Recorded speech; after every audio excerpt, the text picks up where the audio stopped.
Hey everyone, in today's video I'm going to talk about Achilles tendinopathy or Achilles tendinitis, that pain around the back of the lower leg that you get. And this is a very common area for people to have pain, especially if you start a new exercise routine. Maybe you started walking or jogging or running.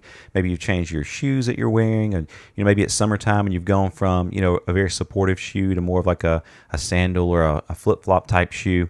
And so a lot of times you can develop irritation in this area. And so, for a lot of people, we try to go passive with things, right? Take anti-inflammatories or, put some tape around it or put ice on it, heating pad, Epsom salt soaking, all those types of things. And I'm not saying those things are bad, and they can help if they help you to move more and be able to tolerate exercises or the different movements that you need to be doing to try to promote healing. Those are fine, but as far as just typically fixing the problem, it doesn't work as a standalone modality of treatment.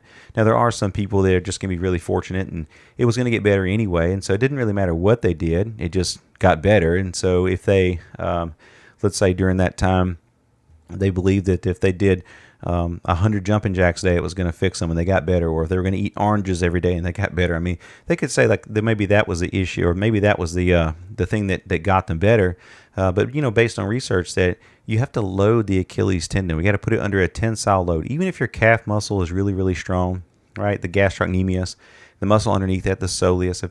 Let's just say that that's a really strong muscle. So sometimes it's hard to convince a patient that we need to do these exercises because they think, well, why do I need to do your, light or moderate level of resistance band or whatever that is when I was at the gym doing, calf raises with X amount of hundreds of pounds, or leg presses or squats or whatever. You just test them and they're really strong, and you don't find any deficits, so to speak, between, one side versus the other than the fact that they just have pain. So the way that I explain it to patients is we got to put this under a load to promote that collagen fiber healing. We want to promote those fibers, those scar fibers, to appropriately heal so that we can kind of be done with the inflammatory process once it's done. You don't keep kind of going around a circle with it. So it's just fixed and it's over with. And so that's the reason why we add in slow, progressive resistance exercises, really loading the tendon. There's some research out there that supports what's called eccentric loading. And so like if you go up on your tiptoes and then when you're coming down, that downward portion, that's known as the eccentric. So they may focus really on just kind of going up on your tiptoes and then slowly lowering yourself down. And a lot of times you'll put the ball of your foot like maybe on a board or a pad or something like that, so that the heel kind of hangs down. You get that stretch on the back of the calf. And so, some people do that, and that's fine too. You have to be careful with that because if you go down too fast, you can, over irritate the tendon. Also you run the risk of really over inflaming that area, by going down, because that eccentric portion, if you're trying to really go slow and controlled, you're really increasing the tension that's on that tissue for a prolonged period of time. So a lot of times it's not bad to do that, but initially I have patients not go that route right off the bat. We're going to actually go a different way, go much lighter, and then progress into those types of exercises, and it usually does really well.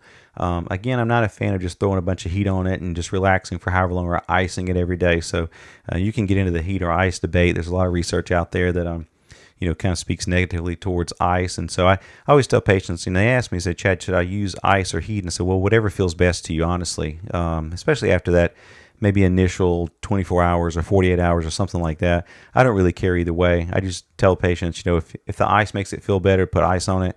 If heat makes it feel better, put heat on it. I don't really get into any kind of, histology debate as far as what the cells are actually doing or not doing or anything like that. And so again, it doesn't really matter to me, what happens, as long as they get better and they can tolerate the exercises that we're doing. So with time frame with that, it can vary. Sometimes I've had patients maybe 4 weeks, 6 weeks. It's good to go. If this has been going on for a long period of time, it's probably going to take longer. It's not something you're just going to run into therapy, no pun intended with a run. You're going to go into therapy and just get better right away. It just typically doesn't happen that way.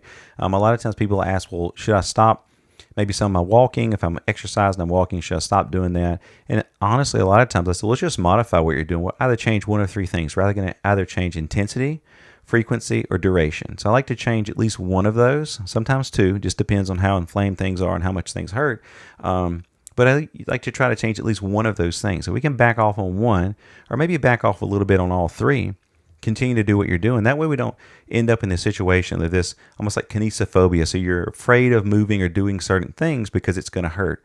So we want to try to avoid that so that you don't get in a situation where you're thinking, well, I can't walk or I can't jog because as soon as I do, it's going to hurt. And you almost have this predisposed thought about it hurting. And we know that with pain science education, there's research supporting that. If we think that something's going to hurt, in a lot of cases, especially like with low back pain and spinal pathologies and all, then it can increase pain. You can feel like there's something wrong that can increase your pain and all that you're having. So with that being said, I usually like to tell patients, try not to get too bogged down in being worried about, can I do this? Can I still do that? In most cases, yes. I try to find a way to work around it. If you're an athlete, we always try to find a way to work around that, especially if you're in season. I mean, because if every time an athlete has a little sprain or a strain or an irritation and they didn't perform or they didn't go play, they would never play. If you're typically, if you're an athlete that's really pushing themselves, or even at your work, if you're in a very physically demanding job, then a lot of times you're going to push yourself, and so you're going to have some little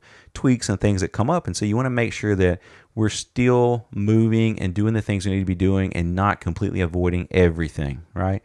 And again, I would have patients maybe initially avoid certain things. Okay, if you typically at your work, if you go up flights of stairs in an office building and you like to do that instead of the elevator because it's for good exercise or whatever, then I would probably say, okay, well, for right now, let's take the elevator, and then maybe if you have time, take the stairs for 3 flights of stairs and take the elevator the rest of the way up, or something like that. I mean, I would try to modify depending on what the patient his goals are and what they wanted to do. But again, I think if you do more of an active approach, you do more strengthening type things, even if it inflames it, irritates it at first, that's okay. It's not uncommon. In fact, it's very common for you to still have pain while you're going through your exercises in your program. If you don't have some pain with a tendon issue, you probably are not putting it under enough tension or enough load to really make a difference. So you want to make sure you put it under enough load where it's a little uncomfortable. And it's okay if the pain goes up, maybe it's a 5 out of 10 when you start, and it goes up to a 7 or 8. Then after you're through exercising or going through your program, it goes back down. That's okay. I'm happy with that. A lot of times patients will say that it actually gets better. The more that they move within reason, like, exercise or start the program, the tendon feels better. A lot of times those patients will say in the morning times it's worse. I get out of bed, oh man, to stretch my foot back and to pull my toes back, that hurts so bad. And then after they move around a little bit, they say, oh, it feels better. I can move around. It doesn't hurt as bad. And so that's not uncommon, either. So, and there's some other conditions, retrocalcaneal bursitis. There's other things that can go on back there, but specifically discussing with Achilles tendinopathy or tendinitis, this is kind of typically the way that I go at it. And, so make sure that you're loading the tendon appropriately.